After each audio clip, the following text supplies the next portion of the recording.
வணக்கம். வானிலை குறித்த தகவல்களை வழங்கும் நான் கவிதா. உலகின் முக்கிய நகரங்களின் வானிலை குறித்து காணலாம். நியூயார்க் நகரில் வானம் மேகமூட்டத்துடன் இருக்கக்கூடும். அங்கு குறைந்தளவாக 20, அதிகளவாக 30 டிகிரி செல்சியஸ் வரை வெப்பநிலை பதிவாகக்கூடும். டொரண்டோவிலும் வானம் மேகமூட்டத்துடன் இருக்கக்கூடும். அங்கு குறைந்தளவாக 20, அதிகளவாக 25 டிகிரி செல்சியஸ் வரை வெப்பநிலை இருக்கக்கூடும். லண்டனிலும் வானம் மேகமூட்டத்துடன் இருக்கக்கூடும். அங்கு குறைந்தளவாக 16, அதிகளவாக 20 டிகிரி செல்சியஸ் வரை வெப்பநிலை இருக்கக்கூடும். ரியாத் நகரில் வறண்ட வானிலை நிலவக்கூடும். அங்கு குறைந்தளவாக 24, அதிகளவாக 38 டிகிரி செல்சியஸ் வரை வெப்பநிலை பதிவாகக்கூடும்.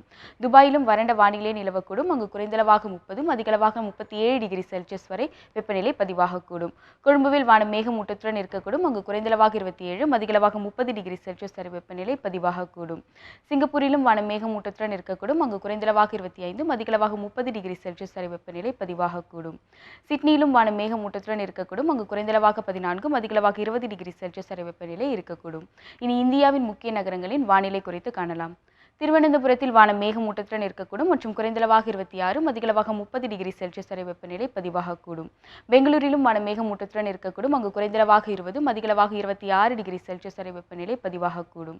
ஹைதராபாத்தில் மழை பொழிவதற்கான வாய்ப்புகள் உள்ளன. அங்கு குறைந்தளவாக 22, அதிகளவாக 27 டிகிரி செல்சியஸ் வரை வெப்பநிலை பதிவாகக்கூடும். மும்பையிலும் மழை பொழிவதற்கான வாய்ப்புகள் உள்ளது. அங்கு குறைந்தளவாக 24, அதிகளவாக 26 டிகிரி செல்சியஸ் வரை வெப்பநிலை பதிவாகக்கூடும். கொல்கத்தாவிலும் மழை பொழிவதற்கான வாய்ப்புகள் உள்ளது. அங்கு குறைந்தளவாக 27, அதிகளவாக 33 டிகிரி செல்சியஸ் வரை வெப்பநிலை இருக்கக்கூடும்.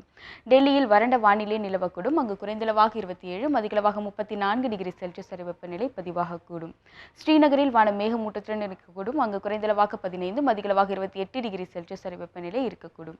இனி தமிழ்நாட்டின் முக்கிய நகரங்களின் வானிலை குறித்து காணலாம். சென்னையை பொறுத்தவரை குறைந்தளவாக 25, அதிகளவாக 30 டிகிரி செல்சியஸுடன் வானம் மேகமூட்டத்துடன் இருக்கக்கூடும். சேலம் நகரை பொறுத்தவரை வானம் மேகமூட்டத்துடனும் அங்கு குறைந்தளவாக 25, அதிகளவாக 33 டிகிரி செல்சியஸ் வரை வெப்பநிலை பதிவாகக்கூடும்.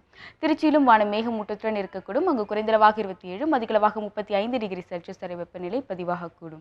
கோவையை பொறுத்தவரை வானம் மேகமூட்டத்துடனும் அங்கு குறைந்தளவாக 23, அதிகளவாக 31 டிகிரி செல்சியஸ் வரை வெப்பநிலை பதிவாகக்கூடும். மதுரையிலும் வானம் மேகமூட்டத்துடன் இருக்கக்கூடும். அங்கு குறைந்தளவாக 25, அதிகளவாக 38 டிகிரி செல்சியஸ் வரை வெப்பநிலை பதிவாகக்கூடும். திருநெல்வேலியிலும் வானம் மேகமூட்டத்துடன் இருக்கக்கூடும். அங்கு குறைந்தளவாக 26, அதிகளவாக 37 டிகிரி செல்சியஸ் வரை வெப்பநிலை பதிவாகக்கூடும். நீலகிரியில் மழை பொழிவதற்கான வாய்ப்புகள் உள்ளன. அங்கு குறைந்தளவாக 14, அதிகளவாக 20 டிகிரி செல்சியஸ் வரை வெப்பநிலை இருக்கக்கூடும். வேலூரிலும் மழை பொழிவதற்கான வாய்ப்புகள் உள்ளது. அங்கு குறைந்தளவாக 26, அதிகளவாக 32 டிகிரி செல்சியஸ் வரை வெப்பநிலை பதிவாகக்கூடும். மற்றும் புதுச்சேரியில் வானம் மேகமூட்டத்துடனும் அங்கு குறைந்தளவாக 25, அதிகளவாக 36 டிகிரி செல்சியஸ் வரை வெப்பநிலை பதிவாகக்கூடும். இத்துடன் வானிலை குறித்த தகவல்கள் நிறைவடைகின்றன. நன்றி.